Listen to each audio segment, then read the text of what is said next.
Psychology வந்து 30க்கு 30 எடுக்கணும் dead paper 1 paper 2ல அப்படின்னா கண்டிப்பா வீக்லி சாட்டர்டே ஈவினிங் 7 o'clock, அதாவது சனிக்கிழமை இரவு 7 மணிக்கு சைக்காலஜி ஆன்லைன் வகுப்பு இலவசமாக நடத்துகிறோம். கேள்வி பதிலோட, அதாவது டெட்டோட சிலபஸ் பேஸ்டு வச்சுட்டு ப்ளஸ் வந்து அவுட் சோர்ஸு உங்களோட PYQ அனலைசிஸ் பண்ணி ஒரு 1000க்கும் மேற்பட்ட கேள்விகள் வகுப்புகள் வந்து நாங்கள் நடத்துகிறோம். ஸோ இந்த வகுப்பை நீங்கள் கவனிச்சுட்டு டெலகிராம் சேனலோட லிங்க் டிஸ்கிரிப்ஷன் கொடுத்துக்கோ, கிளிக் பண்ணி ஜாயின் பண்ணிக்கோங்க. டெலகிராம் சேனலில் இந்த வகுப்பில் நீங்கள் என்ன கவனிச்சிங்களோ அந்த கேள்விகள் அங்கே கேட்கப்படும், தரமான கேள்விகள் கேட்கப்படும், தரமான கேள்விகள் நடத்துகிறோம். ஸோ அந்த கேள்விக்கு பதில் அளித்து பார்த்தீங்க அப்படின்னா சைக்காலஜியில் நீங்கள் 30 எடுக்கிறது யாராலையும் தடுக்கவே முடியாது. சைக்காலஜி வேணான்னு சொல்லுவாங்க, எவ்வளோ படித்தாலும் புரியாதுன்னு சொல்லுவாங்க. அப்படிலாம் கிடையாது. 1 மார்க்காக இருந்தாலும் நீங்கள் பாஸ் ஆகிறதும் பாஸ் ஆகாமல் இருக்கிறதும் உங்கள் கையில் தான் இருக்குது. ஸோ ஃபர்ஸ்ட் அட்டம்ப்ட்லேயே தட்டுறோம் தூக்குறோம் அப்படின்னு சொன்னால் கண்டிப்பாக சைக்காலஜியை every week Saturday evening 6 o'clock எந்த ஈவினிங் 7 o'clock எந்த டிஸ்டர்பன்ஸும் இல்லாமல் கிளாஸுக்கு வந்துடுங்க. கிளாஸை கவனிக்கிறீங்க, டெலிகிராம் சேனலில் போய் டெஸ்ட் எழுதுறீங்க. ஓகேவா? ஓகே, இது champions academy CCC YouTube channel மறக்காம சப்ஸ்கிரைப் பண்ணி ஃபாலோ பண்ணிக்கோங்க. அப்படி பெல் ஐகானை பிரஸ் பண்ணி ஆல் நோட்டிஃபிகேஷன் கொடுத்துருங்க. இது போட்டியில் வெற்றி பெற்று நடத்தக்கூடியது முழுக்க இலவச பயிற்சி. ஓகே, உங்களோட ஃப்ரெண்ட்ஸுக்கும் ஷேர் பண்ணுங்க. வேற டவுட்னா கமெண்ட்ஸ் பண்ணுங்க. Every week Saturday psychology classes. ஓகேயா? 1000+ கொஸ்டின்ஸ். ஓகே, இப்போ நம்ம பார்க்கலாமா? ஃபர்ஸ்ட் கொஸ்டின் பாருங்க. கிளாசிக்கல் கண்டிஷனிங்கை உருவாக்கியவர் யார்? கிளாசிக்கல் கண்டிஷனிங்கை உருவாக்கியவர் யார்? இவன் பாவ்லோவ். நீங்க தமிழ் மீடியம் தான் சரி, இங்கிலீஷ் மீடியம் தான் சரி, பைலிங்கில் தான் கொடுத்துருக்கோம். நீங்க கவனிச்சா மட்டும் போதும். ஏன்னா சைக்காலஜி கொஸ்டின்ஸ் இப்படிதான் இருக்கும். கிளாசிக்கல் கண்டிஷனிங்கை உருவாக்கியவர் யார்? இவன் பாவ்லோவ். Okay, next. ஆப்ரண்ட் கண்டிஷனிங்கை தொடர்புடையவர் யார்? ஆப்ரண்ட் கண்டிஷனிங்கை தொடர்புடையவர் யார்? BF Skinner. ஆப்ரண்ட் கண்டிஷனிங்கை தொடர்புடையவர் BF ஸ்கின்னர். நெக்ஸ்ட். ரீஇன்ஃபோர்ஸ்மெண்ட் என்பதன் பொருள் என்ன? ரீஇன்ஃபோர்ஸ்மெண்ட் என்பதன் பொருள் என்ன? நடத்தையை வலுப்படுத்துதல். Next question. விறுவிறுன்னு நம்ம இந்த வகுப்பை கவனிக்கலாம். ஏன்னா திரும்ப இந்த கிளாஸை வந்து நீங்க கேட்டுக்கிட்டே இருக்கணும்.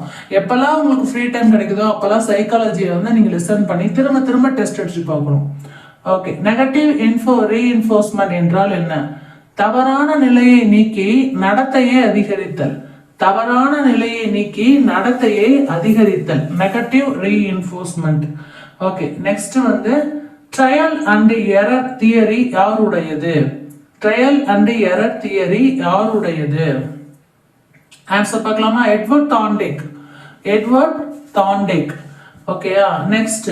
லிசன் பண்ணா மட்டும் போதும், நீங்க எழுதலாம் தேவையே இல்லை. ஏன்னா சைக்காலஜியை பொறுத்தளவு லிசனிங் மட்டும்தான், அதுல அங்க மார்க்கே பேசும். இன்சைட் லேர்னிங் யாருடையது? ஓகேயா? இன்சைட் லேர்னிங் யாருடையது? Wolfgang Kohler. Okay, next. 7th. Law of effect என்ன கூறுகிறது? நல்ல விளைவுகள் நடத்தையை வலுப்படுத்தும். Okay, next. லேர்னிங் கர்வ் என்றால் என்ன? கற்றல் முன்னேற்றத்தின்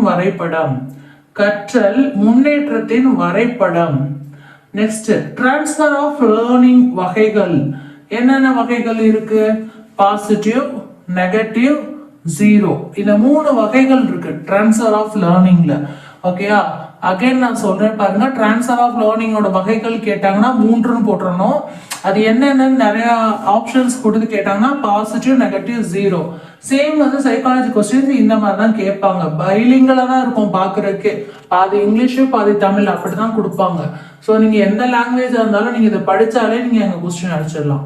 நெக்ஸ்ட். லாட்டின் லேர்னிங் யாருடையது? எட்வர்ட் தால்மன். ஓகேயா? Okay, next. இன்டெலிஜென்ஸ், நுண்ணறிவை பத்தி நிறைய கொஸ்டின் கேட்டிருந்தாங்க. ஸோ அதுல இருந்து நம்ம பார்த்துடலாம். நான் வந்து உங்களுக்கு சிலபஸ்ல கொடுத்துருக்கிறதுல இருந்து அப்படியே அந்த ஒவ்வொரு ஹெட்டிங்ல இருந்து அப்படியே எடுத்துட்டு வந்துட்டேன் நான். ஓகேயா?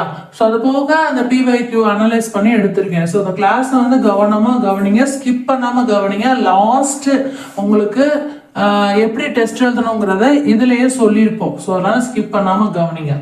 Okay, next question. IQ formula யார் கொடுத்தார்? இப்ப நுண்ணறிவுக்குன்னு ஒரு ஐக்யூ ஃபார்முலா இருக்கும், ஐக்யூ அப்படின்னு சொல்லுவாங்க. செக் பண்ற ஃபார்முலாவை யார் கொடுத்தார் அப்படின்னு கேட்டிருக்காங்க. வில்லியம் ஸ்டர்ன் தான் ஐக்யூ ஃபார்முலாவை கொடுத்தது. அடுத்து ஐக்யூ ஃபார்முலா என்ன?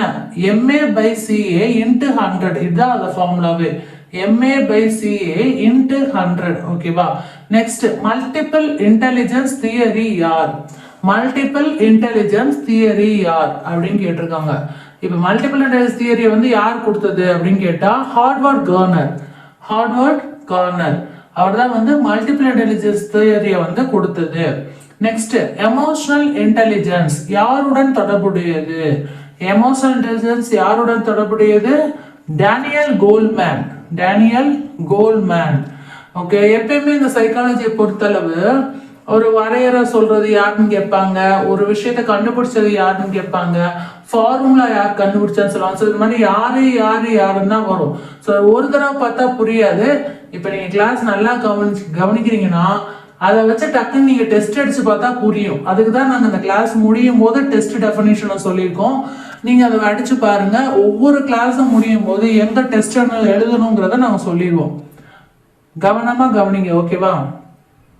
நெக்ஸ்ட், எமோஷனல் இன்டெலிஜென்ஸ் யாருடன் தொடர்புடையது? Daniel Coleman. ஓகேயா? நெக்ஸ்ட், பைனட் சைமன் டெஸ்ட் உருவாக்கியவர் யார்? Alfred finite. Next, Stanford finite test. Finite Simon test நம்ம உருவாக்குனது ஆல்ஃபர்ட்னு கண்டுபிடிச்சிட்டோம். ஸ்டான்ஃபோர்ட் பைனட் டெஸ்ட் அப்படின்னா ஸ்டான்ஃபோர்ட் யூனிவர்சிட்டி தான், அது பேர்ல ஒரு யூனிவர்சிட்டி இருக்கு, அதனால நீங்க அது வந்தோடனே போட்டுடலாம், Stanford University. Next, genius IQ எவ்வளவு இருக்கணும்? ஒரு ஜீனியஸான ஐக்யூ எவ்வளவு இருக்கணும்? 140க்கு மேல இருக்கணும், 140க்கு மேல.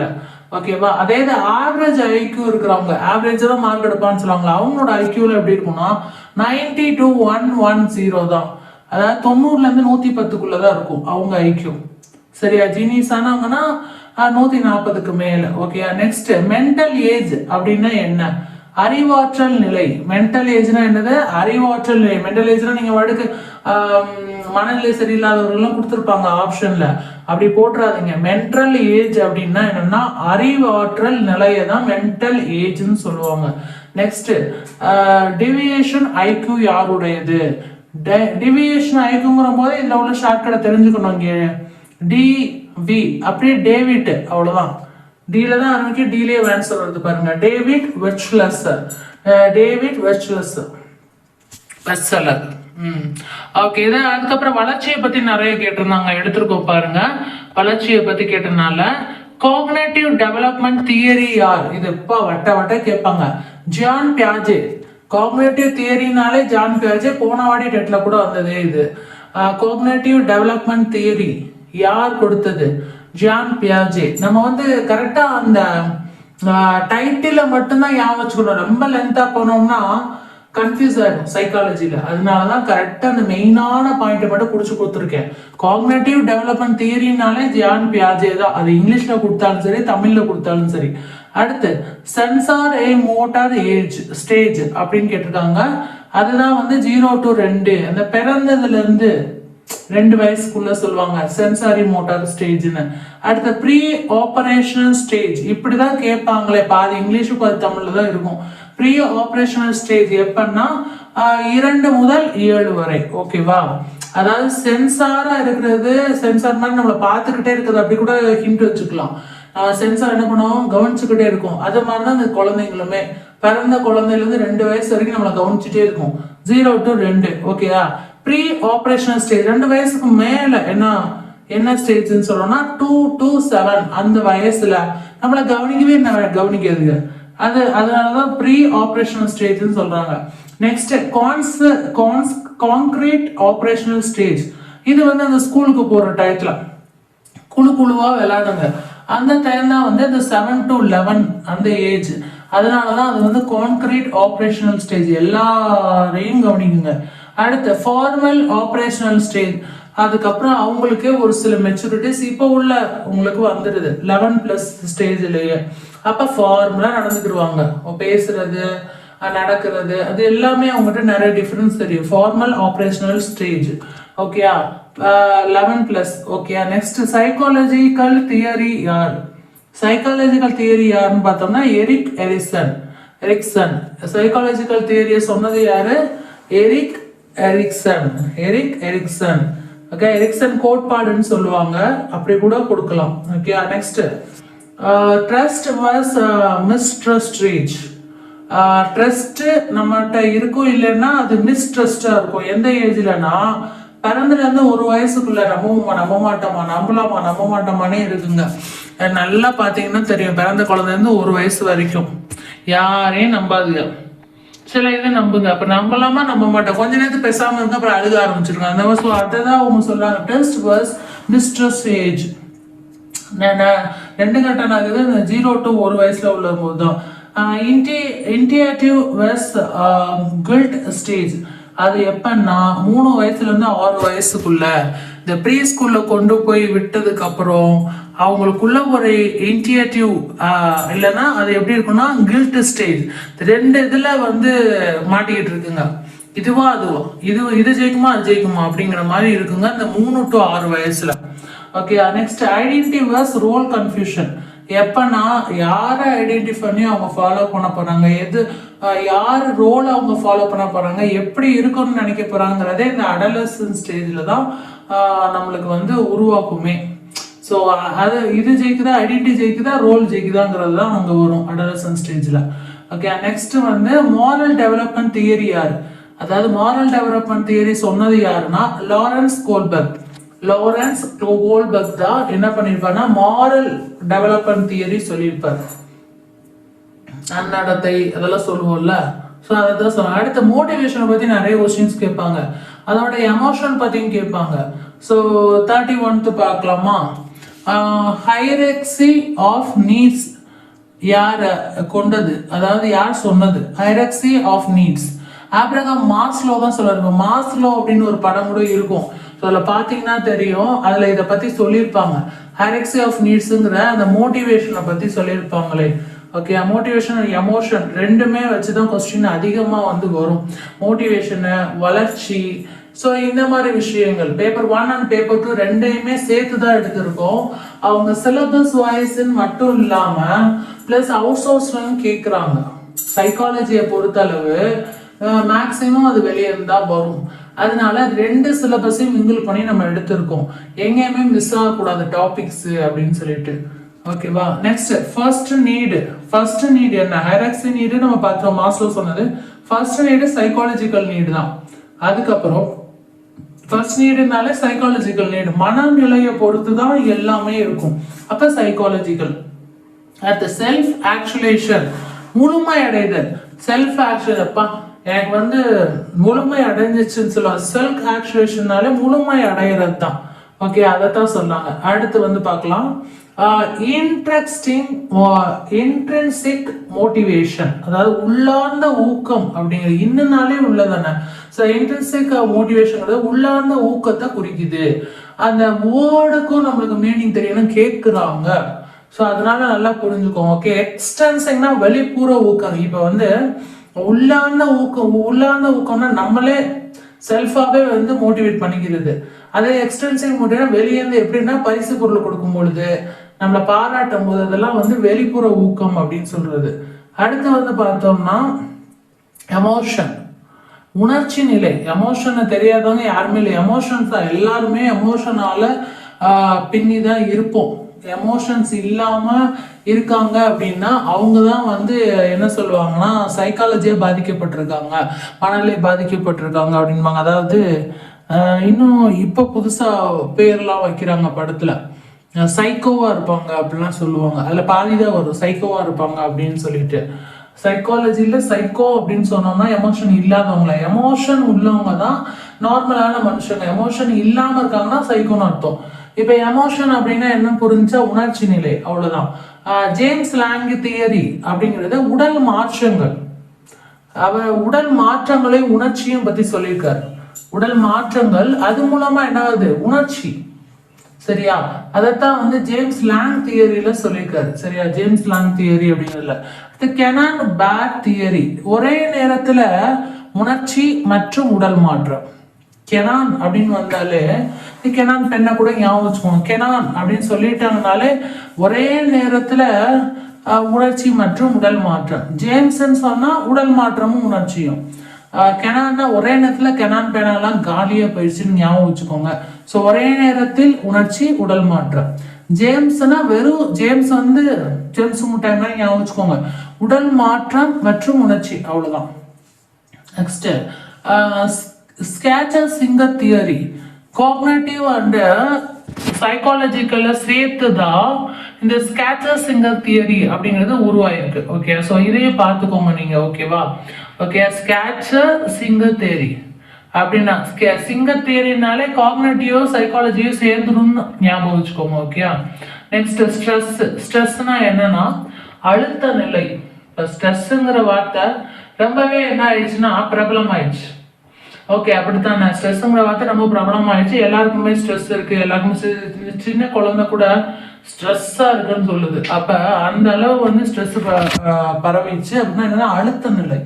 சரியா, ஸ்ட்ரெஸ்ஸா இருக்குதுன்னா அழுத்த நிலைன்னு சொல்றாங்க. அது மன அழுத்தமா இருக்கலாம், உடல் அழுத்தமா இருக்கலாம், அது மாதிரி இது வேணா சொல்லலாம். அடுத்து மெமரி, நினைவகம். மெமரியோட வகைகள் என்ன அப்படின்னு பார்த்தோம்னா sensory, short term, long term. மெமரியோட வகைகள் என்ன, sensory, short term, long term.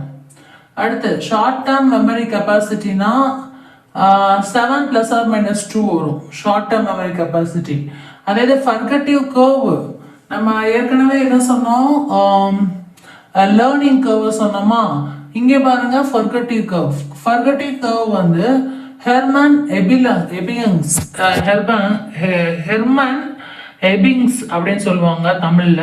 இங்கே அதே தான் இங்கிலீஷ்ல அச்சு வந்திருக்கும், அவ்வளவுதான். உடல சைலண்ட் ஆயிடும். ஹெர்மன் எபிங்கஸ். ஓகேவா, ஃபர்கட்டிங் கர்வ். அடுத்து பார்த்தீங்கன்னா என்கோடிங்னா என்ன அப்படின்னு கேட்டிருக்காங்க. என்கோடிங்னா என்ன, தகவல் மாற்றம். பொதுவாக கோடிங்னாலே கோடிங் கற்றுக்கிட்டாதான் தகவல் அது பண்ண முடியும்னு சொல்லுவாங்க. இப்போ என்கோடிங் அப்படின்னா தகவல் மாற்றம் ஞாபகம் வச்சுக்கோங்க. ஓகேவா, ஒரு தடவை படித்தா மனசுல நின்றுமா அப்படின்னு கேட்டா நான் என்ன சொல்றேன்னா, நம்ம வாரத்துல ஒரு நாள் நடத்துறோம் இல்லையா, அந்த ஒரு நாள்ல நீங்க கவனமா கவனிக்கணும், அன்னைக்கு டெஸ்ட் அடிச்சு பார்த்துடணும். அப்ப மைண்ட்ல வந்து ஓரளவு செட் ஆயிருக்கும். நீங்க என்ன பண்றீங்க, அந்த வாரம் ஃபுல்லாமே ஒரு அரை அதாவது ஹாஃப் அன் ஹவர் மட்டும் இதே கிளாஸை திரும்ப போட்டு நீங்க ஹெட்செட் போட்டு வேலை பார்க்கும் போதோ இல்லை நடந்து போகும்போதோ இல்லை பஸ்ல போகும்போதோ அந்த மாதிரி கேட்டுக்கிட்டே இருக்கணும். ஸோ அப்படிங்கிற போது உங்க மைண்ட்ல என்ன ஆயிடும், அது ரிஜிஸ்டர் ஆயிடும். அப்ப அந்த வாரம் ஃபுல்லா முடிஞ்சிருச்சா, நெக்ஸ்ட் வீக் நம்ம கொடுக்கும்போது கொஸ்டின்ஸ் கொடுக்கும்போது புதுசா வர்றது ரிஜிஸ்டர் ஆக ரெடி ஆயிடும். ஸோ இப்படிதான் நீங்க மெமரியில ரீச் பண்ண முடியும். சைக்காலஜி, இங்கிலீஷ் இது ரெண்டுமே இப்படிதான். அடுத்து மேக்ஸுக்கு டெய்லியுமே வந்துடும். ஓகேவா, அடுத்து ஸ்டோரேஜ் என்னன்னா சேமித்தல். இது எல்லாத்துக்குமே தெரியும். ஸ்டோரேஜ்னா சேமிக்கிறது. சைக்காலஜியை பொறுத்தளவு மனதில் சேமிக்கிறத சொல்லுவாங்க. அடுத்து ரெட்ரைவல் அப்படின்னா என்னன்னா, ரீட்ரைவல் அப்படின்னா நினைவில் கொண்டு வருதல். திரும்ப ரீட்ரை பண்ண, நினைவில் கொண்டு வா. இப்போ ஃபோனில் கூட நம்ம ஏதாவது நெட் வந்து ஒர்க் ஆகல அப்படின்னா ரீட்ரை அப்படின்னு வந்து நிற்கும். ரீட்ரைனே உடனே கொண்டு வந்துடும். அப்போ திரும்ப வந்து என்ன பண்ணுது, நினைவில் கொண்டு வருது, லோட் ஆகுது. ஸோ அந்த மாதிரி. அடுத்து அம்னீஷியா என்ன, நினைவிழிப்பு. போயிட்டு அம்னீஷியால இருக்கான், அப்ப நினைவிழிப்பு அப்படிங்கிறாங்க. அதுக்கடுத்து ரீட்ராக்டிவ் இன்டர்ஃபரன்ஸ், புதிய தகவல் பழையதை பாதிக்கும் அப்படின்னு சொல்லுவாங்க. இது நிறைய பேஷண்ட் சைடு பேசுவாங்க. அந்த ரீட்ராக்டிவ்னா புதிய தகவல் வந்து என்ன பண்ணும், இன்டர்ஃபரன்ஸ்ல பழையதை பாதிக்கும் அப்படின்னு அர்த்தம். அடுத்து ப்ரோ ஆக்டிவ் இன்டர்ஃபரன்ஸ், அதாவது ரீட்ரோ ஆக்டிவ் இன்டர்ஃபரன்ஸ்ங்கிறது புதிய தகவல் பழையதை பாதிக்கும். சரியா, ப்ரோ ஆக்டிவ் இன்டர்ஃபரன்ஸ்ங்கிறது பழைய தகவல் புதியதை பாதிக்கும். அடுத்து நிமோனிக்ஸ் அப்படின்னா என்னன்னா, நினைவூட்ட உதவி. இது ரிப்பீட்டட் கொஸ்டின்ல ஒண்ணுதான். நிமோனிக்ஸ்னா என்னன்னு கேட்டிருந்தாங்க. நிமோனிக்ஸ்னா என்ன, என்றால் என்ன, அவ்வளவுதான் கேட்பாங்க. சைக்காலஜி பொறுத்தளவு அப்படிதான் வரும். நினைவூட்ட உதவி, நினைவூட்ட உதவி. ஓகேவா? நெக்ஸ்ட் பர்சனாலிட்டியை பத்தி பார்க்கலாம். பர்சனாலிட்டி இல்லாத கொஸ்டின் பேப்பரே கிடையாது. ஸோ நான் எல்லாமே இருக்கிற அந்த டாபிக் தான் எடுத்துட்டு வந்திருக்கேன். பிஒய்க்கு அனலைஸ் பண்ணி தான் எடுத்துட்டு வந்திருக்கேன்னு. சரியா? இதெல்லாம் நீங்க விட்டீங்கன்னா மார்க்கே எடுக்க முடியாது உங்களால. சைக்காலஜி நீங்க கிளியர் பண்ணலன்னா எக்ஸாமே கிளியர் பண்ண முடியாது, அதுதான் ட்ரூ. பட் எல்லாருமே சைக்காலஜியை விட்டுறாங்க. அப்படி இருக்கவே இருக்காதீங்க. சைக்காலஜி கன்ஃபார்ம் நீங்க அட்டன் பண்ணாம தான் கிளியரே பண்ண முடியும். நெக்ஸ்ட் சைக்காலஜிக்கல்டி தியரி யார் அப்படின்னு கேட்டிருக்காங்க. இது நம்ம எல்லாருக்கும் தெரியும், சிக்மண்ட் ஃப்ராய்டு தான். சைக்காலஜியோட தியரி வந்து சொன்னது எந்த? சிக்மண்ட் ஃப்ராய்டு, உளவியல் கோட்பாடு. நெக்ஸ்ட் ஐடினா என்ன? அடிப்படை ஆசைகள். ஐடினா ஐடென்டி கார்டு, அடையாள எண் அப்படிலாம் போயிடாதீங்க. வெறும் ஐஇடி அப்படின்னு சைக்காலஜில கேட்டாங்கன்னா அடிப்படை ஆசைகளை தான் ஐடி அப்படிங்கிறாங்க. ஓகேயா? சைக்காலஜில ஈகோனா என்ன? நியாயமான பகுதி. ஈகோனா என்னது? நியாயமான பகுதி அப்படின்னு சொல்றாங்க. நம்ம சொல்லும் போதே வந்து என்ன சொல்லுவோம்? ஈகோ புடிச்சேன்னு சொல்லுவோம். அந்த ஈகோ வேற, இந்த ஈகோ வேற. நியாயமான பகுதி. அடுத்து சூப்பர் ஈகோ அப்படின்னா என்னன்னா ஒழுக்கம். ஒழுக்கமா இருக்கிறது என்ன சொல்லலாம்? சூப்பர் ஈகோன்னு சொல்லலாம். அடுத்து ட்ரியாட் தியரி யார் கொண்டு வந்தது? Gordon Allport. Gordon Allport. Trait theory. சரியா? Trait theory. ட்ராய் தியரிங்கிறது Gordon Allport. Next type theory. Type தியரினா என்ன? யார் கொண்டு வந்தது அப்படின்னு கேக்குறாங்க. Carl Jung. டைப் தியரினா காரல் ஜான். Next introvert. உள்நோக்கி. இன்னனாலே உள்ளன்னு சொல்லிக்கேனா? அப்ப இன்ட்ரோவர்ட்னா என்னது? உள்நோக்கி அப்படின்னு அர்த்தம். அடுத்து எக்ஸ்ட்ராவர்ட் அப்படின்னா என்ன வரும்? வெளிநோக்கி. அவ்வளவுதான், ஈஸி தான். ஆம்பிவர்ட் அப்படின்னா ரெண்டுமே. அப்ப அந்த வேர்ட்டுங்கிறது நோக்கி நோக்கி நோக்கின்னு வருது. அவ்வளவுதான். இன்ட்ரோவர்ட்டுங்கிறது உள்நோக்கி, எக்ஸ்ட்ராவர்ட்ங்கிறது வெளிநோக்கி, ஆம்பிவர்ட்ங்கிறது இரண்டும். சரி, இதுல கொஸ்டின்ல கேட்டிருந்தது என்னன்னா ஆம்பிவர்ட் என்றால் என்ன? உள்நோக்கி மற்றும் வெளிநோக்கி இவை இரண்டும் அப்படிங்கிற ஒரு ஆப்ஷன் இருக்கு. ஸோ இது ரிப்பீட்டட் கொஸ்டின்ல ஒண்ணு, அதனாலதான் நான் மூணையுமே கொடுத்துட்டேன். நெக்ஸ்ட் பர்சனாலிட்டி டெஸ்டோட எக்ஸாம்பிள் இது கேட்டிருக்காங்க. பர்சனாலிட்டி டெஸ்டோட எக்ஸாம்பிள் என்னன்னா ரா சர்ச். ரா சர்ச் தான் பர்சனாலிட்டி டெஸ்டோட எக்ஸாம்பிள். ஸோ இதே தான் கொடுத்துருந்தாங்க. ரா சர்ச்ங்கிறது தான் பர்சனாலிட்டி டெஸ்டோட எக்ஸாம்பிள். ஓகே, நெக்ஸ்ட் கொஸ்டின் பார்க்கலாம். என்னன்னா கிளாஸ் ரூம் சைக்காலஜி என்ன? இது கன்ஃபார்மா நம்மளுக்கு ஒன் ஆர் டூ கொஸ்டின்ஸ் வந்துடும். ஏன்னா நம்ம டீச்சர்ஸ்னால அவங்க இது கேட்குறாங்க. ஸோ என்ன அப்படின்னு சொல்லி பார்த்தோம் அப்படின்னா இண்டிவிஜுவல் டிஃபரன்சஸ் அப்படின்னு கேட்குறாங்க. அப்படின்னா ஈஸி தான். இண்டிவிஜுவல்னாலே தனி தான். இண்டிவிஜுவல் டிஃபரன்ஸ்னா என்னது? தனிநபர் வேறுபாடு. அடுத்து இது ரொம்ப ஈஸியா தான் இருக்கு. அடுத்த கொஸ்டின் பாருங்க. இன்க்ளூசிவ் எஜுகேஷன் ரொம்ப இம்பார்ட்டன்ட். இது கேட்டிருக்காங்க. அனைவருக்கும் கல்விங்கிறது யாரும் சரியா பதில் அளிக்கல, பெரும்பாலும் அளிக்கல. ஏன்னா இது டிஃபரெண்டான ஒரு வொக்காபுலரி யூஸ் பண்ணியிருக்காங்க. ஸோ அனைவருக்கும் கல்விங்கிறதுக்கு ஒரு important vocabulary inclusive education. Okay, next பாருங்க. Learning disability example dyslexia. இது கேக்குறாங்க. லேர்னிங் டிசபிலிட்டி அந்த கற்றல்ல குறைபாடுல ரெண்டு வகையா சொல்லுவாங்க. அதுல ஒண்ணுதான் இந்த டைஸ்லக்சியா. டைஸ்லக்சியா அப்படின்னு சொல்லுவாங்க தமிழ்ல. ஸோ இங்கிலீஷ்ல அதுதான் டைஸ்லக்சியா. அப்படின்னா என்னன்னா லேர்னிங் டிசபிலிட்டி, கற்றல்ல குறைபாடு, டிசபிலிட்டி. எக்ஸாம்பிள். நெக்ஸ்ட் ஏடிஹெச்டி கவனக்குறைவு. ADHD இருக்கா அப்படின்னு கேட்பாங்க. இப்பெல்லாம் ஸ்கூல்ஸ்ல ரொம்ப சாதாரணமா கேட்க ஆரம்பிச்சிட்டாங்க குழந்தைங்கள. பிரைவேட் ஸ்கூல்ஸ்ல ADHD இருக்கா அப்படின்னு ரொம்ப பெருமையா சொல்லுவாங்க. அதுல என்ன பெருமை? கவனக்குறைவு இருக்கு, அது இல்லாம நம்ம பாத்துக்கணும். கவனக்குறைவு. ஓகேவா? ADHDனா என்ன? கவனக்குறைவு. நெக்ஸ்ட் கிளாஸ் ரூம் மேனேஜ்மெண்ட் எல்லாத்துக்கும் தெரியும். வகுப்பு கட்டுப்பாடு. வகுப்பு கட்டுப்பாடு. அடுத்து ரீஇன்ஃபோர்ஸ்மெண்ட் டைப். இப்பதான் நம்ம படிச்சோம் பாசிட்டிவ் நெகட்டிவ். இது ரெண்டுமே ரீஇன்ஃபோர்ஸ்மெண்ட் டைப்ல இருக்கும். பாசிட்டிவும் வரும், நெகட்டிவும் வரும். அடுத்து பனிஷ்மெண்ட், நடத்தை குறைத்தல். பனிஷ்மெண்ட் என்னது? நடத்தைய குறைக்கிறது. அடுத்து கைடன்ஸ். கைடன்ஸ் எல்லாருக்கும் தெரியும், வழிகாட்டுதல், கைடன்ஸ். இப்ப நம்ம பண்றதெல்லாம் கைடன்ஸ் தான் பண்றோம். Okay, next counselling. கவுன்சிலிங் என்னது? ஆலோசனை. இது நம்ம குழந்தைங்களுக்கு நம்ம கவுன்சிலிங் கொடுப்போம். ஸோ அது எல்லாத்தையும் தெரியும். ரெமிடியல் டீச்சிங், திருத்த கற்பித்தல். இது இம்பார்ட்டன்ட். ரெமிடியல் டீச்சிங்னா நம்ம லெசன் பிளான் எழுதும் போது கூட இந்த ரெமிடியல் டீச்சிங்ல நம்ம பிஎட் படிக்கும் போது சொல்லியிருப்பாங்க. ரெமிடியல் டீச்சிங் எழுதலையா? எழுது. திருத்த கற்பித்தல் லெசன் பிளான கூட நம்ம மென்ஷன் பண்ணி ரைட் பண்ணுவோம். பட் இப்போ வந்து என்ன சொல்றாங்கன்னு தெரியல. ஓகேயா? ஸோ திருத்த கற்பித்தல்ங்கிறது ஞாபகம் வச்சுக்கோங்க, ரெமிடியல் டீச்சிங்கிறது. நெக்ஸ்ட் பார்த்தீங்கன்னா திங்கிங் அண்ட் ப்ராப்ளம் சால்விங்ல நம்ம பார்க்கலாம். ஓகேவா? திங்கிங் அப்படின்னா என்னன்னா சிந்தனை செயல்முறை. திங்கிங்னா என்னது? சிந்தனை செயல்முறை. இப்போ நான் உங்களுக்கு கிளாஸ் நடத்திட்டு இருக்கேன், அதனால கவனமா கவனிக்கணும். ஓகேவா? திங்கிங் அப்படிங்கிறதுல சிந்தனை செயல்முறை. ஓகேவா? சிந்தனை செயல்முறை. அடுத்து கான்செப்ட் ஃபார்மேஷன். கான்செப்ட் ஃபார்மேஷன் அப்படின்னா என்ன? ஃபார்மேஷனா உருவாக்கம். அப்ப கான்செப்ட்னா கருத்து உருவாக்கம். கருத்து உருவாக்கம். திங்கிங்னா என்னது? சிந்தனை செயல்முறை. கான்செப்ட் ஃபார்மேஷனா கருத்து உருவாக்கம். Next reasoning types. Reasoning types deductive, inductive. Deductive, inductive reasoning டைப்ஸ்ல. Okay. Next problem solving steps. Identify, analysis, solve. Identify, analysis, solve. Problem solving steps.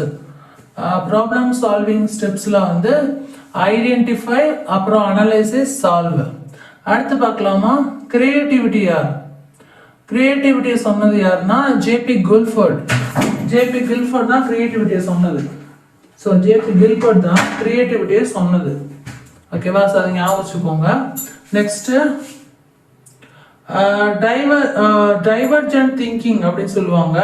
அதாவது திங்கிங் வந்து டைவர்ட் ஆகிட்டே இருக்கும். அப்போ அந்த இடத்துல நமக்கு ரிசல்ட் என்ன கிடைக்கும் அப்படின்னா பல தீர்வுகள் கிடைக்கும். அதைத்தான் டைவர்ஜென்ட் திங்கிங். அந்த பேர்லேயே கூட அந்த ஆன்சர் இருக்கு. டைவர்ஜென்ட் திங்கிங்னா என்னதுன்னு கேட்குறாங்க, பல தீர்வுகள்னு அர்த்தம். திங்கிங்லேயே பல திங்கிங் ஓடிட்டு இருக்கும். அதுதான் டைவர்ஜென்ட் திங்கிங் பிரிச்சிருக்கோம், பல தீர்வுகள். அடுத்து கான்வர்ஜென்ட் திங்கிங். ஒரே தீர்வு. ஒரே தீர்வு இதுதான். ஒரேடியா ஒரே ஒரு எக்ஸாம் எழுதி கிளியர் பண்ணிட்டு போயிட்டே இருக்கணும். அதுதான் ஒரே தீர்வாக இருக்கணும். நீங்க இதுலயே இருங்க, சரியா? இந்த திங்கிங்லேயே இருங்க, கான்வர்ஜென்ட் திங்கிங்லேயே. Next inside. திடீர் புரிதல். இன்சைட் நான் சொன்னேன், இன்னும் உள்ளேன்னு உடனே மாறிடாதீங்க. அதாவது அந்த வேர்டு ஒக்காபுலரி முழுசா தெரியணும். அவங்க நம்மள ஒக்காபுலரியில தான் அடிக்கிறாங்க, அதெல்லாம் ஞாபகம் வச்சுக்கோங்க. நான் தமிழ் மீடியம் தான், எனக்கு இங்கிலீஷ்ல வராதுலாம் சொல்லாதீங்க. சைக்காலஜியை பொறுத்தளவு அது தங்கிலீஷ்ல தான் வரும். பாதி தமிழ்ல இருக்கும், பாதி இங்கிலீஷ்ல இருக்கும். இன்சைட் திடீர் புரிதல். அடுத்து ஹியோசிட்டி, குறுக்கு வழி. ஹியோசிட்டிக்கு என்னது? குறுக்கு வழி. அடுத்து அலாகிருதம், படிப்படியான தீர்வு. அலாகிருதம் என்ன? படிப்படியான தீர்வு. அடுத்து பார்க்கலாமா? நெக்ஸ்ட் கொஸ்டின் பார்க்கலாம். அசஸ்மெண்ட் என்றால் மதிப்பீடு. இது எல்லாத்துக்குமே தெரியும், ஏன்னா நம்ம அசஸ்மெண்ட் டெய்லி வந்து நம்ம கண்டக்ட் பண்றோமே டெஸ்ட்ல பசங்களுக்கு. அசஸ்மெண்ட்னா மதிப்பீடு. இதை பத்தி நம்ம கேட்குறாங்க, டீச்சர்னால கேட்குறாங்க. அசஸ்மெண்ட் அண்ட் எவாலுவேஷன்ல இருந்து வருது, ஸோ அதனால கொடுத்துருக்கேன். ஃபார்மேட்டிவ் எவாலுவேஷன் வந்து தொடர்ச்சியான மதிப்பீடு. அசஸ்மெண்ட்ங்கிறது மதிப்பீடு. ஃபார்மேட்டிவ் எவாலுவேஷன்ங்கிறது தொடர்ச்சியான மதிப்பீடு. சம்மேட்டிவ் எவாலுவேஷன்ங்கிறது இறுதி மதிப்பீடு. அது எஃப்ஏ எஸ்ஏல சொல்லுவோம் இல்லையா, ஸோ அதைத்தான் சொல்றாங்க. அசஸ்மெண்ட்னா மதிப்பீடு, ஃபார்மேட்டிவ் அசஸ்மெண்ட்னா தொடர்ச்சியான மதிப்பீடு, சம்மேட்டிவ் சொன்னா இறுதியான மதிப்பீடு. அடுத்து ரிலியபிலிட்டி.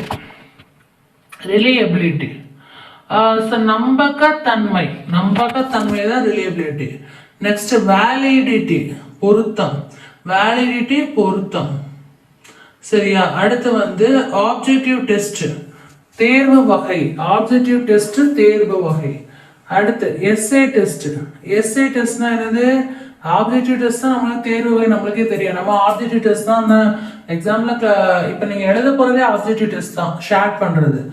அப்ஜெக்டிவ் டைப் அப்படின்பாங்க, அப்ஜெக்டிவ் டெஸ்ட். அதே இது எஸ்ஏ டெஸ்ட் அப்படிங்கிறது விரிவாக்கம், விரிந்துரைக்கும் வகை. அதை தான் என்ன சொல்லுவாங்கன்னா விவரிப்பு அப்படின்னு சொல்லியிருக்காங்க. அடுத்து அச்சீவ்மெண்ட் டெஸ்ட், சாதனை. அச்சீவ்மெண்ட்னாலே சாதனை தான். அச்சீவ்மெண்ட் டெஸ்ட்னா சாதனை அளவீடு. சாதனை அளவீடு. ஓகேவா? நெக்ஸ்ட் வந்து பார்க்கலாம்.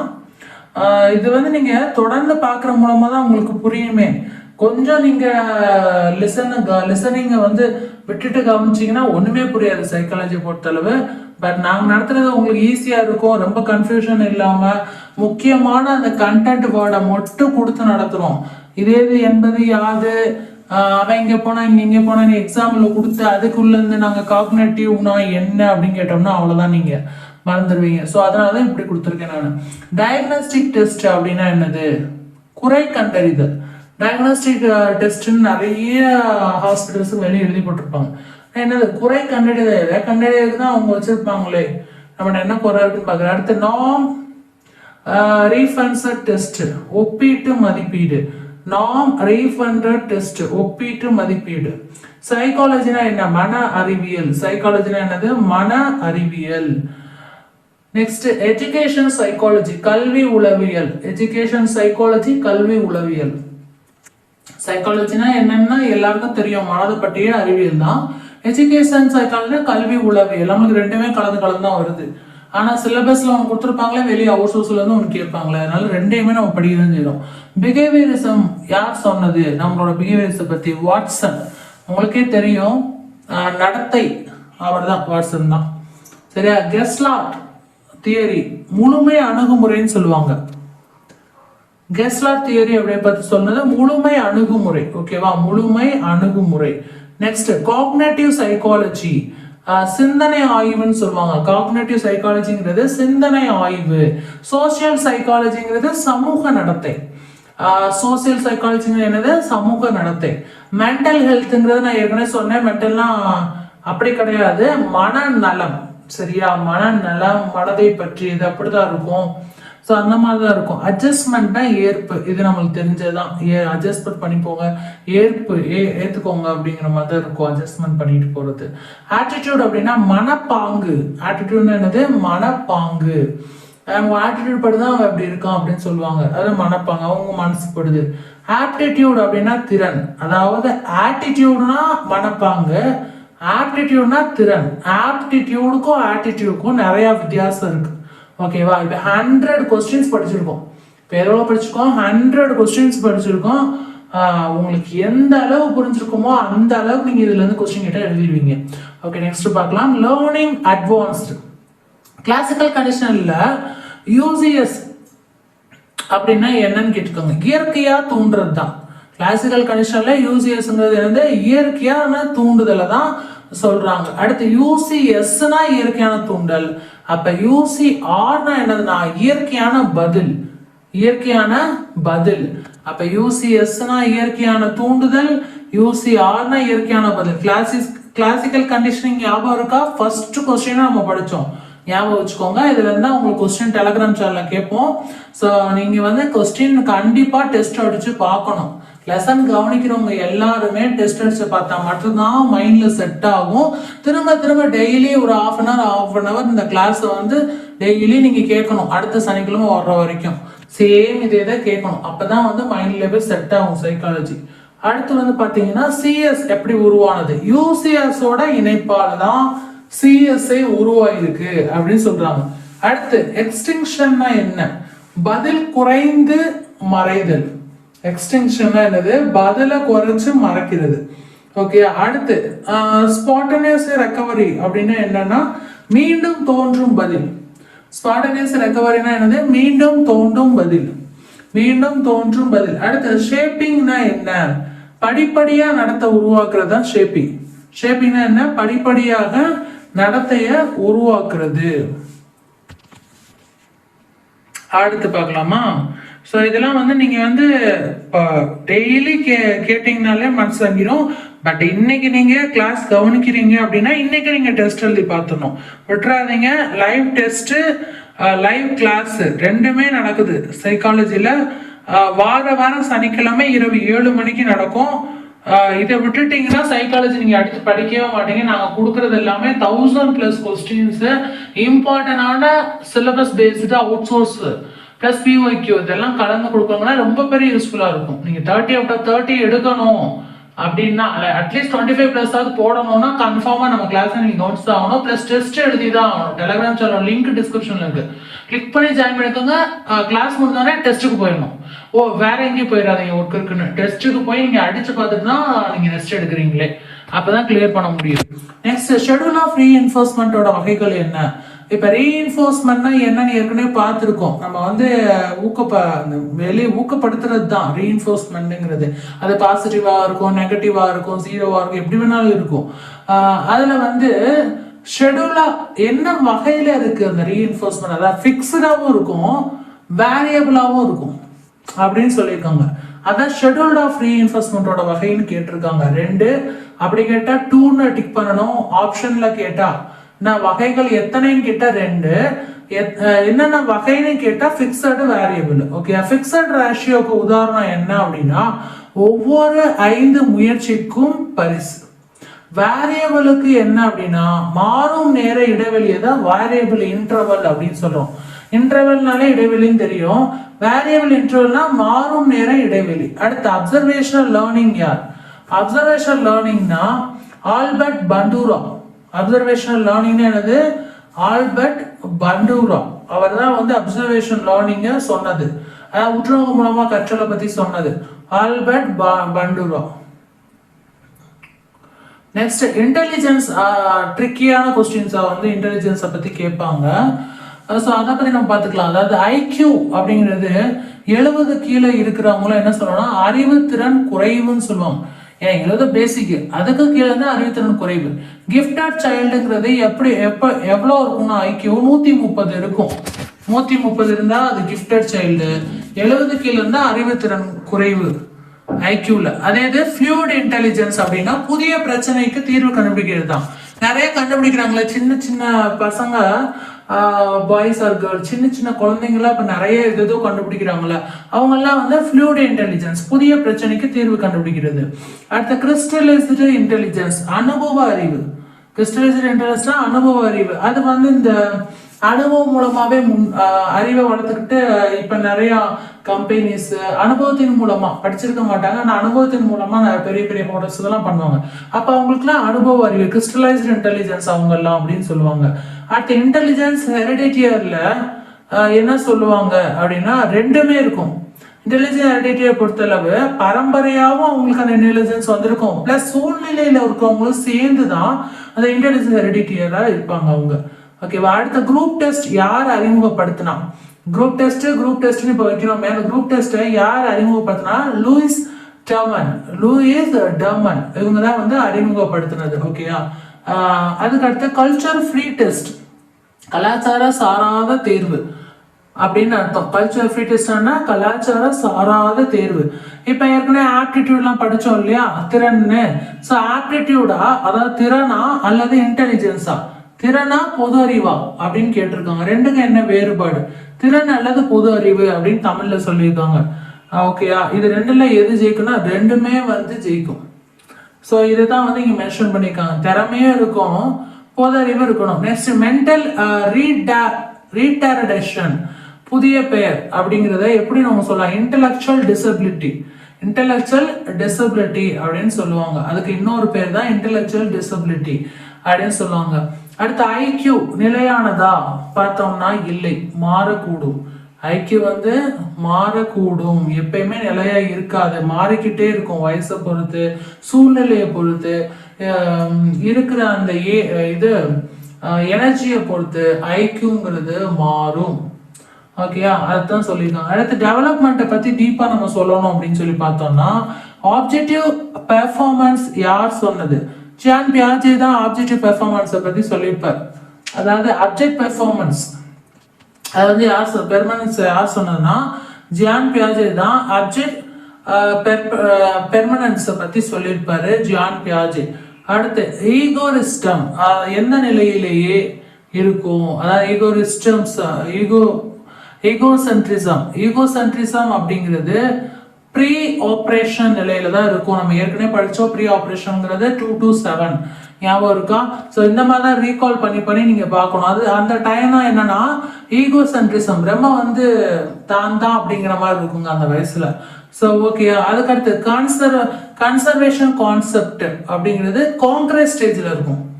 கன்சர்வேஷன் கான்செப்ட் வந்து கான்கிரீட் ஸ்டேஜ், எல்லாரோடய பழக்கம் முழுதும் கான்கிரீட் ஸ்டேஜ்ல இருக்கும். ஓகே, கான்கிரீட் ஸ்டேஜ்ல இருக்கும். ஓகே, சார் அந்த ஸ்டேஜ்ல வந்து இது சொல்லியிருக்காங்க கொஸ்டின்ஸ், அதுல இருந்து தான் நமக்கு நிறைய வரும். அந்த ஸ்டேஜ் வைஸ் கொஸ்டின்ஸ் போன வாட்டி டெட்ல வந்துச்சு, பேப்பர் 2லயே வந்துச்சு, பேப்பர் 1லயே வந்துச்சு ஸ்டேஜ் கொஸ்டின்ஸ். ஓகே, அது ஞாபகம் வச்சுக்கோ. ஜான் ஆஃப் ப்ராக்சிமல் டெவலப்மெண்ட் யார்? லவ் வியோஸ்டிக் அப்படிங்கிறவர் தான் ஜான் ஆஃப் ப்ராக்சிமல் டெவலப்மெண்ட்டை கண்டுபிடிச்சது. சரியா? இதுல நிறைய வந்து அந்த பெயர்கள் தான் வரும். அவங்களோட பேர் தான் வரும். நீங்க திரும்ப திரும்ப படிக்கும் போது ஞாபகம் இருக்கும். நெக்ஸ்ட் ஸ்கேஃப்லோடிங் அப்படின்னா என்ன? ஆதரவு கற்றல். ஸ்கேஃப்லோடிங்னா என்ன? ஆதரவு கற்றல். ஓகே, அது கற்றல்ல நிறைய இருக்கு. கற்றல் வளைவுனா என்ன, அதை பத்தி நிறைய பார்த்துருக்கோம். கிரிட்டிக்கல் பீரியட் அப்படின்னா என்னன்னா முக்கிய வளர்ச்சி காலம்னு சொல்லுவாங்க. கிரிட்டிக்கலான பீரியட் டைம்னா முக்கிய வளர்ச்சி காலம் இந்த காலம் தான் அப்படின்னு இந்த ஹிஸ்டரியெல்லாம் நடத்தும் போது சொல்லுவாங்க. பட் சைக்காலஜில மனநல பாதிக்கப்பட்டவங்களை பத்தி சொல்லுவாங்க. இந்த டயத்துல தான் அவருக்கு இப்படி ஆச்சு, ஸோ அதனால இப்படி இருக்காரு அப்படின்பாங்க. அடுத்து பபர்ட்டி அப்படின்பாங்க, பாலியல் முதிர்ச்சி. பபர்ட்டின்னா என்னது? பாலியல் முதிர்ச்சி. அதுக்கு அடுத்து பார்க்கணும்னா nature verse nurture. Nature verse nurture, பரம்பரை வர்ஸ் சூழல் அப்படிங்கிறது தான் உண்மை. பரம்பரையா சூழலா. அடுத்து அட்டாச்மெண்ட் தியரி யார் சொன்னது? John Bowlby. Attachment theory John Bowlby. Next secure அட்டாச்மெண்ட்னா என்ன அப்படின்னா பாதுகாப்பான உணர்வு. செக்யூர் அட்டாச்மெண்ட் என்னது? பாதுகாப்பான உணர்வு. ஓகே, நெக்ஸ்ட் பார்க்கலாமா? மோட்டிவேஷன் அண்ட் எமோஷன் அப்ளைட்ல என்ன சொல்றாங்க அப்படிங்கிறத பார்த்துடலாம். ஓகேயா, இப்போ நம்ம பேசிக்கா உள்ளதெல்லாம் பார்த்துட்டு கொஞ்சம் டெப்தா பார்ப்போம் அப்படிங்கிறக்காக இது அதே டாபிக் ரிலேட்டட் எடுத்துருக்கோம். ஸோ டிரைவ் ரிடக்ஷன் தியரி அப்படிங்கிறது யார் சொன்னா? Clock whole. டிரைவ்னு வந்தாலே கிளாக் அப்படின்னு வச்சுக்கோங்க. டிரைவ்னு வந்தாலே ரிடக்ஷன் தியரி சொன்னவர், டிரைவ் ரிடக்ஷன் தியரி சொன்னவர் கிளாக் ஹோல். ஓகேயா, நெக்ஸ்ட் இன்சென்டிவ் தியரி சொன்னது பரிசு மூலம் ஊக்கம். இன்சென்டிவ் தியரிங்கிறது என்னது? பரிசு மூலம் ஊக்கம். அதுதான் இன்சென்டிவ் தியரி அப்படின்னு சொல்றாங்க. அடுத்து எக்னஸ் டான்சன் லா, மிதமான அழுத்தம் சிறந்த செயல்திறன். மிதமான அழுத்தம் சிறந்த செயல்திறன். அடுத்து அச்சீவ்மெண்ட் மோட்டிவேஷன் யார்? டேவிட் எம்ஸ்லாட். டேவிட் எம்ஸ்லாட் அச்சீவ்மெண்ட் மோட்டிவேஷன் சொன்னது. ஓகேயா, நெக்ஸ்ட் வந்து emotion plus cognitive theory Schachter. Emotion plus cognition theory Schachter. Next வந்து ஃபியர் ரெஸ்பான்ஸ் என்ன? ஃபியர் ரெஸ்பான்ஸோட எப்படி இருக்கும்? பயம் வந்து என்ன மாதிரி ரெஸ்பான்ஸ் கொடுக்கும்? Fight or flight. அதாவது ஒன்றும் ஃபைட் பண்ணணும், இல்லைன்னா ஃப்ளைட் ஓடிடணும், அவ்வளோதான். ஃபியரோட ரெஸ்பான்ஸே இதுதான், பயத்தோட ரெஸ்பான்ஸே அப்படிதான் இருக்கும். ஸ்ட்ரெஸ் ஹார்மோன் அது என்னன்னா கார்டிசல். ஸ்ட்ரெஸ் ஹார்மோன்னாலே கார்டிசல் தனியாக ஒன்று இருக்கும், அதான் ஸ்ட்ரெஸ் ஹார்மோன். பர்னட் அப்படின்னா என்ன? மிகுந்த சோர்வு. பர்னட்னா என்னது? மிகுந்த சோர்வு. ஸோ இதை வந்து நம்ம வந்து பார்த்துக்கணும். எமோஷனல் ஸ்டாபிலிட்டி, உணர்ச்சி கட்டுப்பாடு. எமோஷனல் ஸ்டேபிளாக வச்சுக்கோ அப்படின்பாங்க, உணர்ச்சி கட்டுப்பாடு. மூடு வேர்ஸ் எமோஷன். மூடு நீண்ட வேர்ஸ் எமோஷன் குறுகிய அப்படின்னு சொல்லுவாங்க. ஸோ நீங்க நினைக்கிற மாதிரி வேற மாதிரி இல்லை, மூட் அப்படிங்கிறது இதுதான் அந்த அர்த்தத்தை குறிக்கும். நெக்ஸ்ட் பார்க்கலாம். சென்சாரி மெமரி டியூரேஷன், சில வினாடிகளை சொல்றாங்க. சென்சாரி மெமரி டியூரேஷன்ங்கிறது சில வினாடிகளை சொல்றாங்க. அடுத்து எக்கோமிக் மெமரி அப்படிங்கிறது ஒளி நினைவு. எக்கோயிக் மெமரிங்கிறது ஒளி நினைவு. ஐகானிக் மெமரிங்கிறது காட்சி நினைவு. எக்கோயிக் அப்படின்னா ஒளி நினைவு, ஐகானிக்னா காட்சி நினைவு. சூங்கிங்னா என்னது? தகவல் குழுப்படுத்துதல். சூங்கிங்னா என்னது? தகவல் குழுப்படுத்தல். டீப் ப்ராசஸிங்னா அர்த்தம் உள்ள கற்றல். டீப் ப்ராசஸிங்னா அர்த்தம் உள்ள கற்றல். சரியா, அதான் டீப் ப்ராசஸிங். ஷாலோ ப்ராசஸிங்னா மேல்மட்டமா கற்கிறது. அதாவது டீப் ப்ராசஸிங்னா அர்த்தம் உள்ள கற்றல், ஷாலோ ப்ராசஸிங்னா மேல்மட்ட கற்றல். ஓகேவா, அடுத்து ஃபிளாஷ் புல்லப் மெமரி அப்படின்னா என்ன? முக்கிய நிகழ்வு நினைவு. முக்கிய நிகழ்வு நினைவு. ரீப்ரெஷன் யார்? Sigmund Freud. அதான் வந்து ரீப்ரெஷன். ரீகால் வர்ஸ் ரெகக்னிஷன், நினைவில் இருந்து அல்லது அடையாளம். நினைவில் இருந்து அல்லது அடையாளம். நெக்ஸ்ட் பார்த்தோம் அப்படின்னா டிஸ்ட்ரிபியூட்டர் பிராக்டிஸ், இடைவேளி கற்றல் அப்படின்னு அர்த்தம். நீங்க டிஸ்ட்ரிபியூட்டர்னா டிஸ்ட்ரிபியூட் பண்றதுன்னு நினைச்சிடாதீங்க. ஒவ்வொரு ஒக்காபுலரிக்கும் சைக்காலஜில வேற அர்த்தம். டிஸ்ட்ரிபியூட்டர் பிராக்டிஸ்ங்கிறது இடைவேளி கற்றல். அடுத்து பார்த்தோன்னா பர்சனாலிட்டியை பத்தி சொல்லியிருக்காங்க. டிஃபென்ஸ் மெக்கானிசம் யார் அப்படின்னா சிக்மண்ட் ஃப்ராய்ட் தான் சொன்னது. டிஃபென்ஸ் மெக்கானிசம்ங்கிறது சிக்மண்ட் ஃப்ராய்ட் சொன்னது. ப்ரொஜெக்ஷனா என்ன அப்படின்னா மற்றவர்கள்ட்ட தள்ளுறது. ப்ரொஜெக்ஷன் என்னது மற்றவர்கிட்ட தள்ளுறது. அதே இது சப்ளிமேஷன் அப்படின்னா நல்ல வழி மாற்றம். சப்ளிமேஷன்னா நல்ல வழி மாற்றம். அடுத்து ஹியூமனிஸ்டிக் தியரினா யாருன்னா காரல் ரோஜர்ஸ். ஹியூமனிஸ்டிக் தியரி சொன்னது யாரு? காரல் ரோஜர்ஸ். நெக்ஸ்ட் செல்ஃப் கான்செப்ட், சுய உணர்வுன்னு சொல்லுவோம். Self concept okay. Ideal self, விரும்பிய தன்மை. ஐடியல் செல்ஃப்னானது விரும்பிய தன்மை. நெக்ஸ்ட் வந்து பார்க்கலாம் ரியல் செல்ஃப், உண்மை தன்மை. ரியல்னாலே அது உண்மைங்கிறது குறிக்கும், உண்மை தன்மை. ஐடியல் செல்ஃப்னா விரும்பிய தன்மை. ட்ரியாட் ஸ்டெபிலிட்டி, நிலைத்த தன்மை. ட்ரியாட் ஸ்டெபிலிட்டி, நிலைத்த தன்மை. பர்சனாலிட்டி அசஸ்மெண்ட், மதிப்பீடு. பர்சனாலிட்டி அசஸ்மெண்ட், மதிப்பீடு. அடுத்து big 5 traits, OCEAN. Big 5 traits, ocean.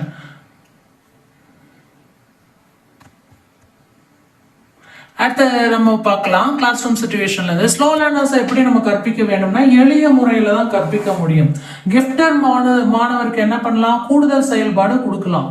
Slow லேர்னர்ஸ்க்கு எளிய முறையில. ஓகேவா? மோட்டிவேஷன் கிளாஸ் ரூம் எப்படி இருக்கும்? எப்பயுமே ஊக்குவிப்பா தான் இருக்கும். டிசிப்ளின் அப்படிங்கிறது என்னன்னா ஒழுக்கம், இது நம்ம எல்லாம் தெரியும். அடுத்து வந்து பாசிட்டிவ் டிசிப்ளின்ங்கிறது நல்ல வழிகாட்டுதல்.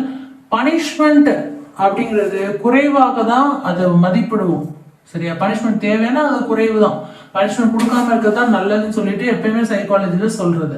பியூரல் லேர்னிங் வந்து எல்லாருமே இப்ப ஃபாலோ பண்றாங்க. நண்பர்களோட கற்றல், நண்பர் கற்றல் தான் பியர் லேர்னிங். ஆக்டிவிட்டி பேஸ்டு லேர்னிங்கிறது செயல் விளைவு, ABL, அதுதான் ஆக்டிவிட்டி பேஸ்டு லேர்னிங். இது நம்ம படிக்கும் போது நிறைய ஏபிஎல் மெத்தட் கொண்டு வந்தாங்க. அப்புறம் ஏஎல்எம் மாத்தினாங்க, திரும்ப நார்மலா மாத்துறாங்க. இப்போ வந்து எண்ணம் எழுத்து போயிட்டு இருக்கு. ஸோ இந்த மாதிரி ஒவ்வொரு சிச்சுவேஷன் டயத்துலயும் ஒவ்வொரு மாதிரி அப்டேட் பண்ணிட்டே இருக்காங்க. ஸோ ஏபிஎல்ங்கிறது செயல் விளைவு, செயல் மூலமா கற்கிறது. கன்ஸ்ட்ரக்டிவிசம் அப்படின்னா ஜான் பியாஜே சொன்னது. கன்ஸ்ட்ரக்டிவிசம்னா ஜான் பியாஜே சொன்னது. டீச்சரோட ரோல் எப்படி இருக்கும்னா ஸ்டூடெண்ட்ஸ்க்கு வழிகாட்டியா தான் இருக்கும். ஓகேவா? நெக்ஸ்ட் பார்க்கலாம் கிரிட்டிக்கல் திங்கிங். கிரிட்டிக்கல் திங்கிங் அப்படிங்கிறது என்னன்னா பகுத்தறிவு. அதை வளர்க்கறதுக்கு தான் அந்த கிரிட்டிக்கல் திங்கிங்கே உருவாக்கும். ஒரு கிரிட்டிக்கலான திங்கிங் உருவாகுது, பகுத்தறிவு வரும், அப்பதான் பகுத்தறிவே வரும். மெட்டா காக்னிஷன், அதாவது சிந்தனை பற்றி சிந்தித்தல். மெட்டா அப்படின்னால சிந்தனை தான். மெட்டா காக்னிஷன்னா சிந்தனை பற்றி சிந்திக்கிறது. ஓகே. நெக்ஸ்ட் வந்து பார்க்கணும்னா ஃபங்க்ஷனல் ஃபிக்ஸ்டர்ஸ். ஃபங்க்ஷனல் ஃபிக்ஸ்டர்ஸ் ஒரு பயன் மட்டும், ஒரு பயன் மட்டும். நெக்ஸ்ட் மென்டல் செட், பழைய வழி. பழைய வழியில தான் மென்டல் செட்டா இருக்கா அப்படின்னா பழைய வழி. மென்டல் செட்னா பழைய வழி. டெசிஷன் மேக்கிங்னா தேர்வு, இது எல்லாத்துக்கும் தெரியும். டெசிஷன் மேக்கிங்னா தேர்வு, ஒரு தேர்வு பண்ணி டெசிஷன் எடுத்து வச்சிருப்போம். பியாஸ் அப்படின்னா சார்பு. பியாஸ் அப்படின்னா என்னது? சார்பு. நெக்ஸ்ட் வந்து பார்க்கலாம் லாஜிக்கல் ரீசனிங் அப்படிங்கிறது. லாஜிக்கல் ரீசனிங்கிறது நம்மளுக்கு காம்படிட்டிவ் எக்ஸாம்ல மேக்ஸ்லயே ஒரு டாபிக் இருக்கு. அந்த லாஜிக்கல் ரீசனிங், தர்க்க சிந்தனை உள்ள சம்ஸ் கொடுப்பாங்க, லாஜிக்கல் சம்ஸ்னு. இங்க வந்து சைக்காலஜில லாஜிக்கல் ரீசனிங் கேக்குறாங்க. அது தர்க்க சிந்தனை, தர்க்க சிந்தனை. லாஜிக்கல் திங்கிங்கிறது இல்லாஜிக்கல் திங்கிங், அது மாதிரி தான் கொடுத்துருக்காங்க. இல்லாஜிக்கல் திங்கிங் தவறான முடிவு. ஓகே. ப்ராப்ளம் ஸ்பேஸ், பிரச்சனை சூழல். ப்ராப்ளம் ஸ்பேஸ்னா என்ன? பிரச்சனை சூழல். நெக்ஸ்ட் கிரியேட்டிவிட்டி பேரியர், பயம். கிரியேட்டிவிட்டி பேரியர்ங்கிறது பயத்தை தான் குறிக்கும். நெக்ஸ்ட் வந்து பார்க்கலாம் கண்டினியூஸ் எவாலுவேஷன், அதாவது தொடர்ச்சியான மதிப்பீடு. கண்டினியூஸ் தொடர்ச்சியான எவாலுவேஷன் மதிப்பீடு. கண்டினியூஸ் எவாலுவேஷன் எதை குறிக்கிறதுன்னு கேட்டா தொடர்ச்சியான மதிப்பீடு. அதுக்கப்புறம் கிரிட்டீரியன் ரெஃபரன்ஸ் டெஸ்டட். டெஸ்ட் அப்படின்னா தர அடிப்படையில். கிரிட்டீரியன் அப்படின்னு வந்தாலே தரம். தர ரெஃபரன்ஸ் அடிப்படையில், தர அடிப்படையில். ரெஃபரன்ஸ்னாலே யாராவது ரெஃபரன்ஸ் கொடுப்பாங்க, அந்த மாதிரி தான். ஸோ தர அடிப்படையில். ஆப்ஜெக்டிவ் வேர்ஸ் சப்ஜெக்டிவ், துல்லியம் அல்லது கருத்து. துல்லியம் அல்லது கருத்து. நெக்ஸ்ட் ஸ்டாண்டர்டைஸ்டு டெஸ்ட், ஒரே விதம். ஏற்கனவே சொல்லியிருக்கேன், ஸ்டாண்டர்டைஸ்டு வந்தாலே ஒரே அப்படிங்கிற வார்த்தை வந்துடும், ஒரே விதம். ஸ்கேலிங்னா அளவீடு. ஸ்கேலிங்னா என்னது? அளவீடு. ஓகே. நெக்ஸ்ட் பார்க்கலாம் பர்சன்டிகல் ரேங்க். பர்சன்டைல் ரேங்க்னா சதவீத நிலை. ஏன்னா பர்சன்டேஜ் சதவீதம் தானே, அப்போ பர்சன்டியல் ரேங்க்னா சதவீத நிலை. நெக்ஸ்ட் கிரேடிங் சிஸ்டம்னா மதிப்பெண் முறை. இது எல்லாத்துக்குமே தெரியும். மதிப்பெண் முறை. ரூப்ரிக் அப்படின்னா மதிப்பீட்டு வழிகாட்டி. ரூப்ரிக்னா என்னது? மதிப்பீட்டு வழிகாட்டி. ஃபீட்பேக்னா பின்னூட்டம். நிறைய மீட்டிங் அட்டன் பண்ணும்போது நம்மகிட்டே ஃபீட்பேக் கேட்பாங்க, நாம நிறைய பேருக்கு ஃபீட்பேக் கொடுப்போம். ஸோ பின்னூட்டம். எவாலுவேஷன் பர்பஸ்னா முன்னேற்றம். எவாலுவேஷன் பர்பஸ்னா முன்னேற்றம். ஓகேயா? ஸோ அதுக்கு தான் வந்து நம்ம எவாலுவேஷன் முன்னாடி கொண்டு வரோம், முன்னேற்றம் அடைகிறது தானே. ஸோ நெக்ஸ்ட் வந்து பார்க்கலாம் சைக்காலஜி ஃபாதர். ரொம்ப இம்பார்ட்டன்ட் ஆனது psychology father Wilhelm Wundt. William Wundt. William Wundt தான் சைக்காலஜி ஃபாதர். தமிழ்ல சொல்லலாம் வில்லியம் ஓட். ஓகேவா? நெக்ஸ்ட் வந்து ஃபர்ஸ்ட் சைக்காலஜி லேப் கொண்டு வந்தது எங்கன்னா ஜெர்மனில. ஜெர்மனில தான் ஃபர்ஸ்ட் சைக்காலஜி லேப் கொண்டு வந்தாங்க. அடுத்து பிஹேவியர் மாடிஃபிகேஷன் அப்படின்னா என்ன அர்த்தம்? நடத்தை மாற்றம். ஏற்கனவே சொல்லியிருக்கேன் பிஹேவியர் நடத்தை. ஸோ பிஹேவியர் மாடிஃபிகேஷன் நடத்தை மாற்றம். ஓகேவா? நெக்ஸ்ட் வந்து காக்னிட்டிவ் டிசானன்ஸ் யார் கொண்டு வந்தது? Leon Festinger. Leon Festinger. Cognitive dissonance. Next social facilitation, அதாவது கூட்டத்தில் மேம்பாடு. சோஷியல் ஃபேசிலேஷன் கூட்டத்தில் மேம்பாடு. நெக்ஸ்ட் ஆட்டிடியூட் சேஞ்ச், மாற்றம். ஆட்டிடியூட் சேஞ்ச்னா என்னது? மாற்றம். குரூப் டைனாமிக்ஸ், குழு நடத்தை. குரூப் டைனாமிக்ஸ்னா என்னது? குழு நடத்தை. Next leadership types. Democratic, democratic, autocratic. Leadership type எப்படி இருக்குன்னா டெமோக்ராட்டிக்காகவும் இருக்கும், ஆட்டோக்ராட்டிக்காகவும் இருக்கும். ஓகேவா? நெக்ஸ்ட் முன்கருத்து சொல்லுவோம்ல ப்ரீஜுட்ஸ், அதாவது நம்ம முன்னாடியே வந்து நம்மளோட கருத்து என்னன்னு ஃபர்ஸ்டே ஒரு அனலைஸ் பண்ணி சொல்லிடுவோம். ஸோ ப்ரீனாலே முன் வந்துடும். ஜுடிஸ்னா எப்பயும் போல கருத்து தான். ஓகே. நெக்ஸ்ட் வந்து ஸ்டீரியோடைப். ஸ்டீரியோடைப் அப்படிங்கிறது வந்து உங்களுக்கு பொதுவான கருத்து அப்படின்னு அர்த்தம். ஓகே ஃப்ரெண்ட்ஸ், இன்னைக்கு நம்ம கிளாஸ்ல வந்து 1000+ கொஸ்டின்ஸ்ல ஃபர்ஸ்ட் பார்ட் பார்த்துருக்கோம். 200 கொஸ்டின்ஸ் வந்து நான் உங்களுக்கு லெசனாவே நடத்திருக்கேன். கொஸ்டின் வித் ஆன்சர் லெசனாவே உங்களுக்கு புரியும்படி நடத்திருக்கேன். ஸோ இதுல உங்களுக்கு வந்து நியர்பை வந்து உங்களுக்கு ஓவரால் டாபிக்கே பார்ட் 1ல வந்து உங்களுக்கு நான் கொண்டு வந்து நடத்திட்டேன். டெட் பேப்பர் 1 அண்ட் பேப்பர் 2க்கு. ஸோ இது எந்த அளவு புரிஞ்சிச்சு அப்படிங்கிறத மறக்காம நீங்க கீழே கமெண்ட் செக்ஷன்ல சொல்லுங்க. கிளாஸ் எப்படி இருந்துச்சுன்னு சொல்லுங்க. அதே மாதிரி இதுக்குரிய டெஸ்ட் வந்து நான் டெலகிராம் லிங்க் வந்து டிஸ்கிரிப்ஷன் கொடுத்துருக்கேன். ஸோ கிளிக் பண்ணி நீங்க டெஸ்ட் அடிச்சு பாருங்க. இப்ப டெஸ்ட் எப்படி எழுதுறது அப்படிங்கிறத நான் இப்பயே சொல்றேன். நான் கவனமா கவனிங்க. நாங்க டெலகிராம் குரூப்போட லிங்க் வந்து டிஸ்கிரிப்ஷன் கொடுத்துருக்கோம். நீங்க போய் கிளிக் பண்ணிட்டு ஜாயின் கேட்கும், ஜாயின் பண்ணிருங்க. பண்ண உடனேயே அதுல கொஸ்டின்ஸ் வந்து உங்களுக்கு சைக்காலஜி கொஸ்டின்ஸ் அப்படின்னு நாங்க போட்டிருப்போம். 4 ஆப்ஷன் கொடுத்துருப்போம். நீங்க அப்பயே வந்து ஆன்சர் பண்ணுங்க, ஆன்சர் சப்மிட் பண்ணுங்க. கரெக்டான ஆன்சர் உங்களுக்கு விஷுவல் ஆயிரும். ஸோ நீங்க மார்க் நல்லா ஸ்கோர் பண்ணீங்க அப்படின்னா அதுலயே உங்களுக்கு ஷோ ஆகும். ஸோ இந்த மாதிரி தான் நீங்க டெஸ்ட் எழுதணும்.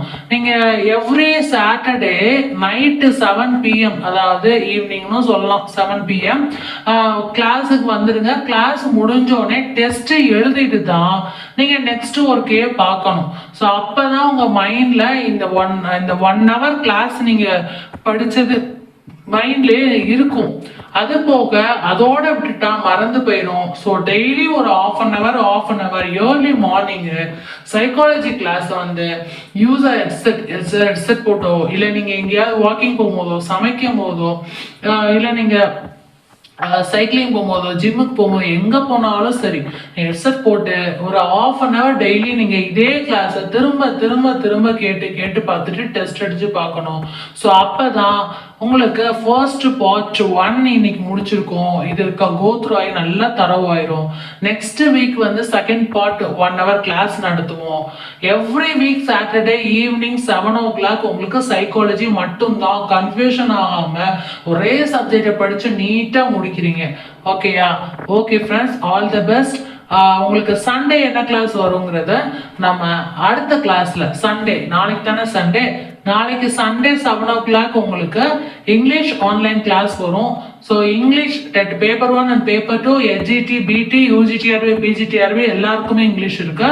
ஸோ எல்லாருக்கும் உள்ள அந்த காமனான கிராமர் கிளாஸ் அழகா நீங்க சிலபஸ் வைஸா பிவைக்கு அனலைஸ் பண்ணி அவங்களுக்கு நடத்துறதா இருக்கும். அது நாளைக்கு ஈவினிங் உங்களுக்கு 7 o'clock வரும். இரவு 7 மணிக்கு வரும்.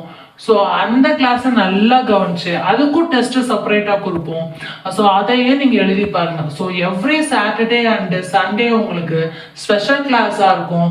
அது வந்து சாட்டர்டே வந்து சைக்காலஜியும் சண்டே வந்து இங்கிலீஷும் வரும். ரெண்டுமே ஆன்லைன் கிளாஸ் யூடியூப்ல நடக்கும். ப்ளஸ் அந்த டெஸ்ட் வந்து டெலகிராம்ல நடக்கும். ஸோ மறக்காம நீங்க சப்ஸ்கிரைப் பண்ணி ஃபாலோ பண்ற மூலமா அடுத்தடுத்து இன்னும் உங்களுக்கு சர்ப்ரைஸா நிறைய விஷயங்கள் கொடுத்துட்டே இருப்போம். நீங்க ஃபாலோ பண்ணி ஜாயின் பண்ணிக்கோங்க. இதன் மூலமா உங்களுக்கு வெற்றி கனியை அடையிறதுக்கு ஈஸியான வழியா இது ஒண்ணுதான் உங்களுக்கு இருக்கு. ஸோ நீங்க 30 out of 30 science psychology plus வந்து உங்களுக்கு இங்கிலீஷ்ல கிடைக்கணும் அப்படின்னா தொடர்ந்து நீங்க இந்த எவ்ரி வீக் சாட்டர்டே சண்டேவை ஈவினிங் 7 o'clock to 8 o'clock நீங்க கவனிக்காம விட்டுறவே கூடாது. ஸோ டெலகிராம்ல கன்ஃபார்மா நீங்க ஜாயின் பண்ணணும். அதுல தான் உங்களுக்கு இந்த 2 சப்ஜெக்ட் ஒரு டெஸ்ட் ரொம்ப மெயினா நடக்கும். பிகாஸ் இதுவே நம்ம 1 ஹவருக்கு மேல கிளாஸ் நடத்துறோம். ஸோ அதனால இதுக்கப்புறம் நீங்க டெஸ்ட் அந்த மாதிரி எழுதி பார்த்தாதான் உங்களுக்கு மைண்ட்ல செட் ஆகுங்கிறக்காண்டி நாங்க ரெண்டுமே கொடுத்துருக்கோம். ஸோ இதில் டவுட்ஸ் இருந்தால் நீங்க கமெண்ட் செக்ஷன்ல சொல்லலாம் தாராளமா. இது உங்களுடைய champions academy triples YouTube channel மறக்காம சப்ஸ்கிரைப் பண்ணி ஃபாலோ பண்ணிக்கோங்க. அப்படி பெல் ஐகானை பிரஸ் பண்ணி ஆல் நோட்டிஃபிகேஷன் கொடுத்துருங்க. இது போட்டித் தேர்வு வெற்றி பெற்று நடத்தக்கூடியது முழுக்க இலவச பயிற்சி நிமிடம். தொடர்ந்து நீங்க பார்க்கறது மூலமா அனைத்து விதமான போட்டித் தேர்வுக்கும் ஃப்ரீயா online class, online test, online materials வந்துட்டு இருக்கு. ஸோ ஃபாலோ பண்ணிக்கோங்க. அப்படியே உங்க ஃப்ரெண்ட்ஸுக்கும் ஷேர் பண்ணுங்க. டெலகிராம் சேனலோட லிங்க் ஜாயின் பண்ணி எல்லா டெஸ்ட்டும் எழுதி பாருங்க. எல்லா மெட்டீரியல்ஸும் நீங்களே வாங்கிக்கலாம். ஸோ எல்லாமே உங்களுக்கு ஃப்ரீ தான். உங்களுடைய ஒரே ஒரு எக்ஸாம்ல நீங்க கிளியர் பண்ணணும், உங்க வெற்றியை அடையணும் அப்படின்னு சொன்னா இப்படிதான் படிக்கணும். இதுதான் ஒரே வழி. All the best friends. Next கிளாஸ்ல நம்ம சந்திக்கலாம். நாளைக்கு இரவு 7 மணிக்கு இங்கிலீஷ் கிளாஸ் ஆன்லைன் கிளாஸ்க்கு வந்துருங்க. அப்படியே படிச்சுட்டு அப்படியே நீங்க டெஸ்ட் எழுதி பார்த்துடலாம். All the best friends. By.